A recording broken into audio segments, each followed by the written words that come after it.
Môre, dis nog 'n dag julle. Ek hoop julle is wakker en dat julle opgestaan het met 'n vreugdelied in julle harte. Die Here is hier, die Here is by ons en so kan ek en jy vanmôre net in sy teenwoordigheid gaan stil word. Ek hoop julle maak reg vir 'n nuwe dag. Terwyl ons dit doen, sommer net so 'n gedagte wat weer vanmôre uit my uitgaan en mag julle die seën van die Here ervaar. En natuurlik vanmôre begin ek uit Psalm 23 en ek gaan die eerste vers lees. Die Here is my herder, ek kom niks kort nie. Nou weet julle ken hom. Julle het met hierdie Psalm groot geword. Ek het al baie keer in my bediening gesien hoe mense hierdie Psalm so goed ken dat hulle dit selfs op hulle sterfbed geuiter het. Jy het langs daai mense gestaan en gedink hulle kan niks verder sê nie. Maar dan maak hulle mond oop en as hulle iets sê, dan sê hulle die Here is my herder.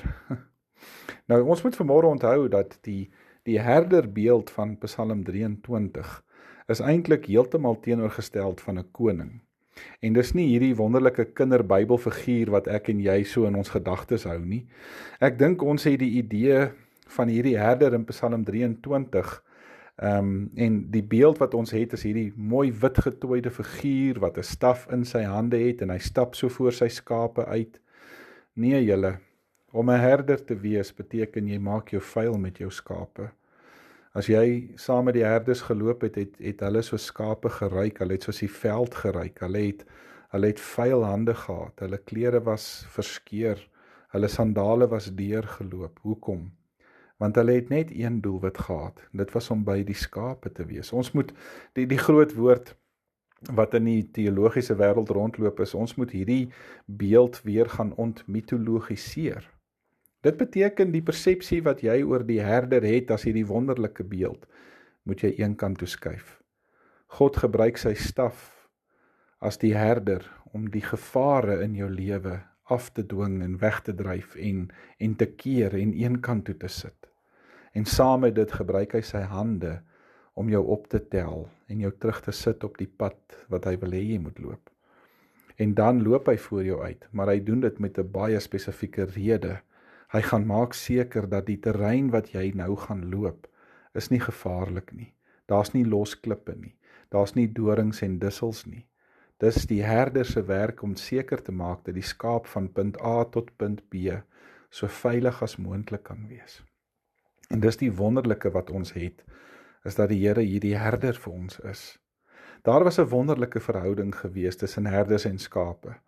Hulle het almal altyd hulle roepstemme geken. Selfs in daai jare in die Bybelse tyd het baie verskillende skape van verskillende kuddes in een kraal gaan slaap, want daar was nie baie krale gewees nie. So klomp herders het gewoonlik dan met hulle skape na so 'n punt toe beweeg, maar die volgende dag as al daai skape weer wakker was en daai herders het geroep, het daai skape na hulle herders toe gegaan. Hulle het hulle herders se stemme geken. En dit laat my so dink aan vers 4. Al gaan ek deur donker dieptes, sal ek nie bang wees nie, want U is by my. In U hande is ek veilig.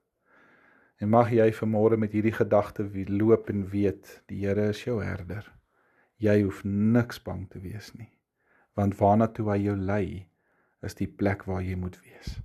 Kom ons maak die oë toe, dan bid ons.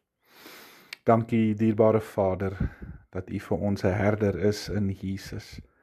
Dankie, Here Jesus, dat U self daardie vergelyking gemaak het, dat U die goeie herder is. Help ons om U stem elke dag te hoor. As U ons roep, kom na hierdie pad toe. As U vir ons sê, loop daar langs. As U vir ons weer herinner, hier is ek, volg my.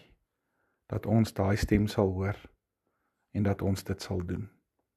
Ek vra en bid dit in Jesus se wonderlike naam.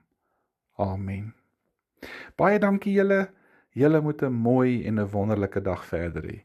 Môre praat ons weer. Totsiens.